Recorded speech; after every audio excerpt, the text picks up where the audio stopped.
A very common problem in science and any kind of quantitative discipline is variability in measurements.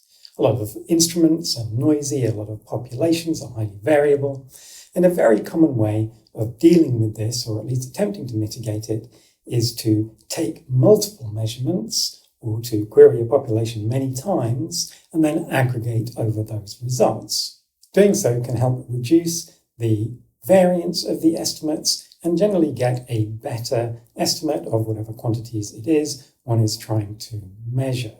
A similar strategy can be applied in machine learning to mitigate the high variance of some kinds of model. So if a model produces very different results as a result of minor variations in the training set, or if it tends to overfit significantly, then we can sometimes mitigate this by fitting a large number of different models and aggregating over the results. Generally, we would call these ensemble methods. Obviously, all of the models in your ensemble have to be different.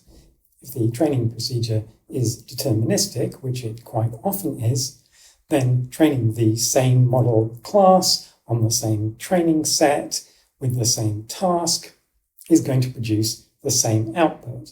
Aggregating over many of those is not going to be very helpful because they're all going to be pretty much unanimous. So in some way, we need to force the models in an ensemble to be somewhat different from each other and capture different qualities of the system that we're trying to model.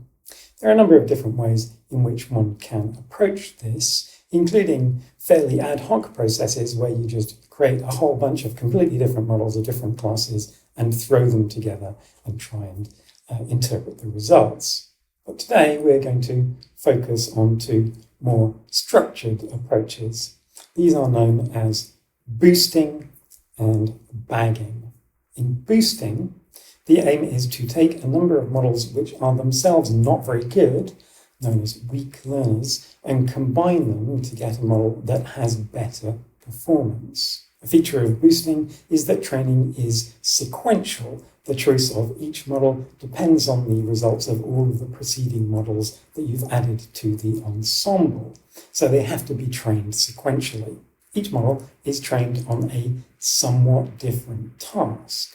The features of the task that it's trained on have been modified in some way to compensate for weaknesses in the models in the ensemble so far. There are a number of variants of boosting, but probably the most popular is known as Adaboost, and we will discuss that in more detail in the next section of the lecture.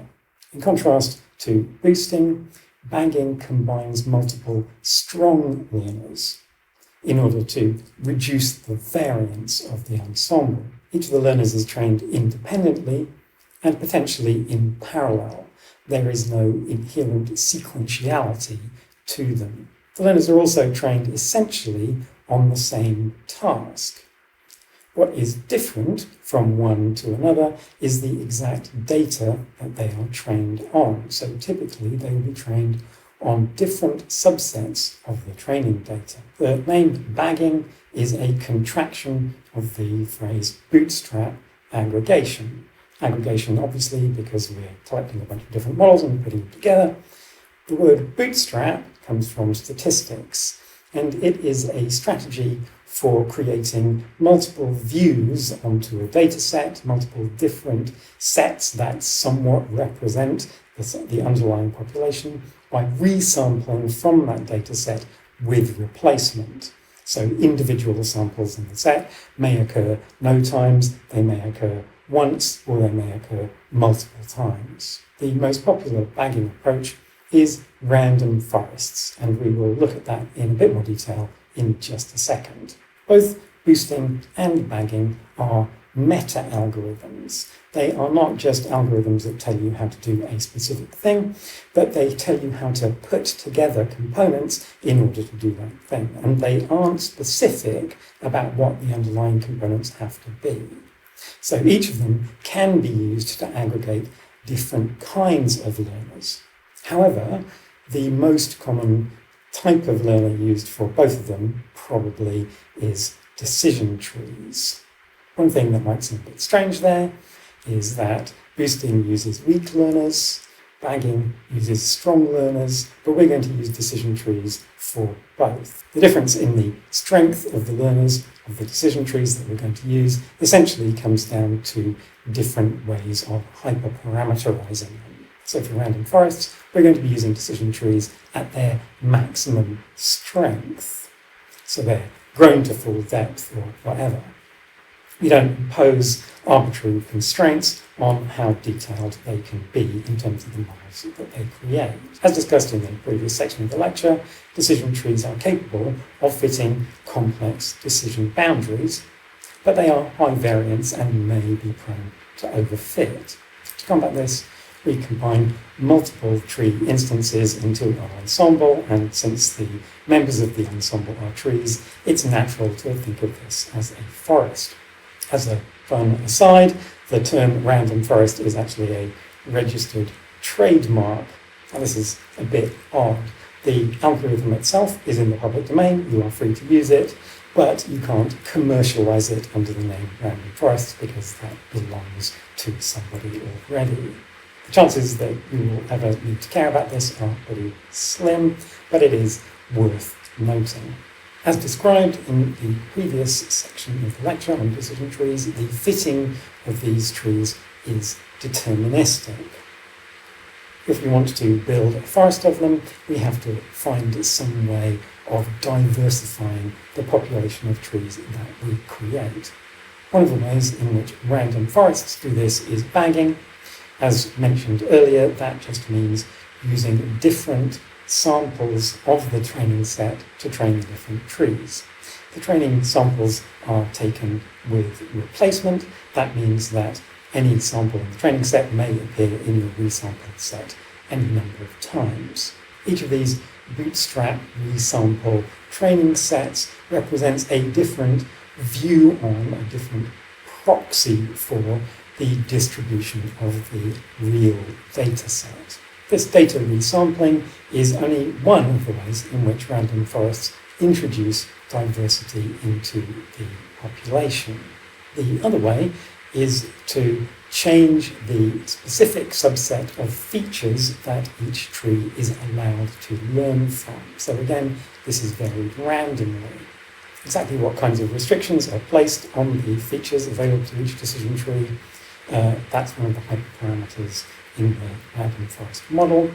But in general, the idea is that each tree will have a slightly different view on the data. In particular, if there are some features which are extremely dominant, they're of high importance, and all trees would inevitably pick the same split on that same feature as their first split, restricting the features that are available to different trees means that there will always be some trees that are able to make different decisions early on, and that increases the variance in the forest.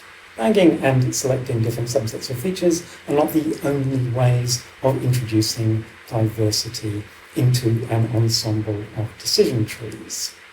An alternative approach, known as extremely randomized trees or extra trees, does not use bagging. It uses the same training data set for every decision tree, but instead it randomizes the training process. So rather than using a deterministic brute force search of all of the possible splits, as in the normal decision trees that we looked at before, it picks a number of random splits and chooses whichever one is the best. That means that each of the trees is likely to be really quite substantially different than they would be if they were all trained using the same systematic training procedure. So let's just have a look at a quick example. This is adapted from an example in the sklearn documentation. Here we have three different synthetic two-class data sets, randomly generated, to have slightly different kinds of separability problems. The plots in the middle show the data set fitted to a single decision tree, and the plots on the right show the same data fitted to a random forest of many different trees. See that in all of these examples with just two features and two classes, an ordinary decision tree doesn't do too badly. But when aggregating over multiple trees in the random forest, we get slightly smoother and more sophisticated boundaries, but also we get regions which are more uncertain. So the pale colours are ones where the different trees in the forest have not been able to come to a very strong conclusion. Summing up, random forests are easy to use, they're relatively straightforward to implement, they provide good performance with lowered variance and reduced overfitting. One issue that they have is that they can often be hard to interpret. In an individual decision tree, the sequence of decisions is very clear. When you aggregate over a bunch of different decision trees with all sorts of different branching structures and decision split points, you wind up sacrificing some of that interpretability. Because they use an ensemble of strong learners, they can sometimes be a bit slow to train, but lots of models have that kind of problem. There are a number of hyperparameters that you have to choose: how many trees in your forest, what is your maximum depth, your maximum node size, how are you going to deal with the subsetting of different features. But for the most part, all of these are relatively straightforward, and it's quite easy to play around with them.